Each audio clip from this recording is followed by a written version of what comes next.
So over the weeks, I've been very shocked about how much praise I've given Villainess Who Goes Down in history.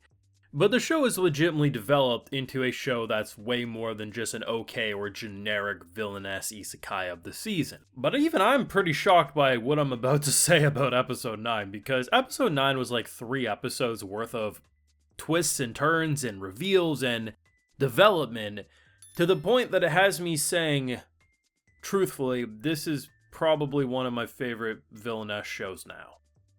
It's a damn shame this isn't a 2-core for sure, but at least we do got 13 episodes rather than your standard 11 or 12. But man, the more I see with what they're doing, with the central hook, girl who's like a villainess, but yeah, of course we know she's not really a villainess because she does a lot of really nice things. A lot of these shows, I think what it is that their main selling point is the only thing that's really interesting about the show, and the rest is just kind of whatever. But the whole hook and twist about Alicia and her being the villainess but not the villainess, that's a thing. Liz developing past her self-insert kind of character model and growing a personality, plus the whole unintentional, intentional, I still think it's unintentional, but her feelings manipulating the crowd, going against a game's programming, on top of all the other characters slowly opening up. There's like 5 different points right now that is really selling me. And the fact that in an episode as packed as this, they can also casually say, hey, remember Grandpa Will? Yeah, apparently he's the brother of... Excuse me? He's royalty?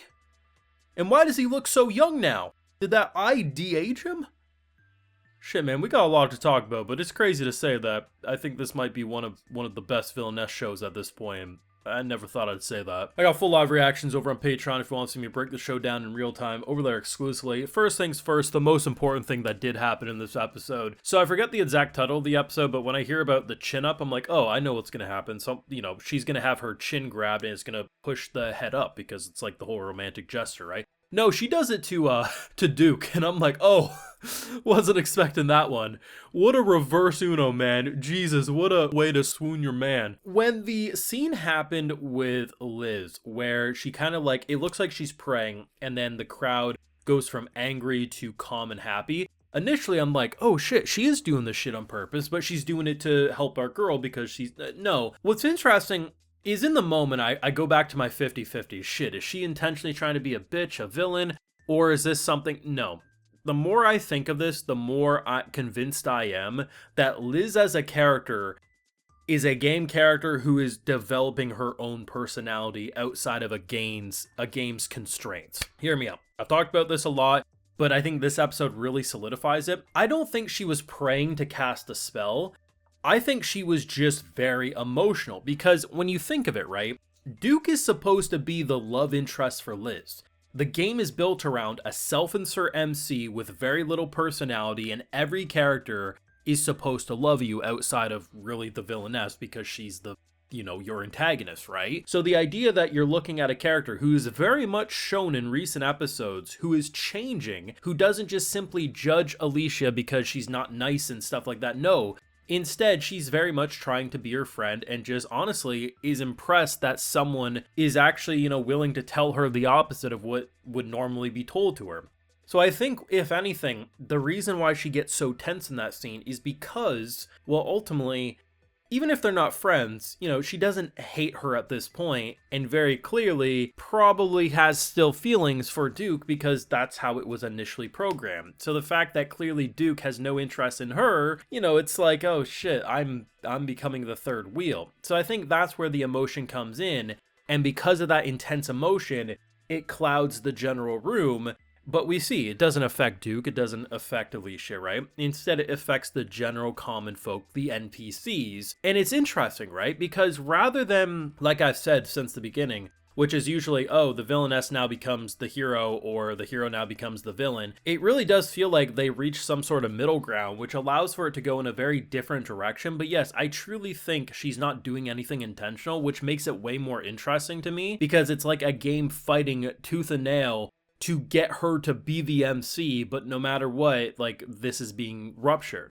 There's also been a lot of speculation on who the pink-haired girl is going to be. I've heard a lot of things that Duke has like a familia, a spirit or something working. No, it does feel like it's just a girl who's very good at earth magic. And that's very interesting because a moment happens in this episode. I think her name was Jane. I don't know, she a bitch.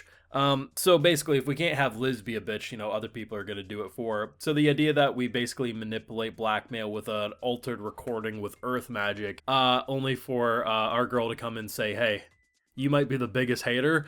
I'm the biggest shipper of Duke and my girl. So we're going to expose the truth. And I just thought that was hilarious because not what I was expecting from the character, nor was I expecting Duke to reveal his cards all on the table and explain exactly who this girl is and how he's sort of been spying, but, you know, good intentions, but at least he laid it all out on the table there. Just the more I'm seeing, the more I'm realizing that this show has way more depth than even I was giving credit. And to be honest, I think I gave it a decent amount of credit at the start. I mean, I was like, oh, yeah, this show isn't exactly what I was expecting. But every step of the way, it's doing something a little different. Now, granted, do I wish I could summon myself in this show, smack her a couple times and say, listen, do you actually know what a villainess is? Because I don't think you do.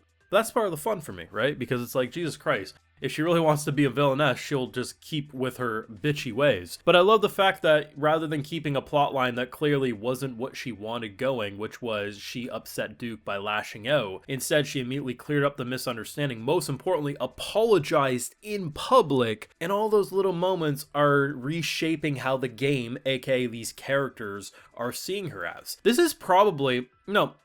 is easily the most interesting villainess game turned real that I've seen in the anime medium. Because usually you can make the argument, okay, a lot of the characters feel like NPCs because they just have no personalities, but that's not really enough. No, you gotta do a lot of extra bells and whistles to make something feel like, okay, despite it being a generic villainess game originally, now they're doing something interesting with it. It's damn good. It really is. I know there was a lot of people in the early stage of this show saying, oh yeah, this is like my favorite villainess show this season, or this is becoming one of my favorites. I didn't feel that strongly at first, but I did think it was a damn good show at the beginning. But after 9 episodes, I mean, if they continue, which I suspect they will, especially with the Grandpa Will reveal, there's so much here, and the thing that sells this show above a lot of these villainess shows is most of them have one big selling point, where with this show, I don't really think there's a singular big selling point, but there's a lot of small or medium selling points that all combine together to say, okay, there's a lot. So that when that one big thing that you really enjoy about the show isn't on screen, it's okay because there's a handful of other things happening that are interesting.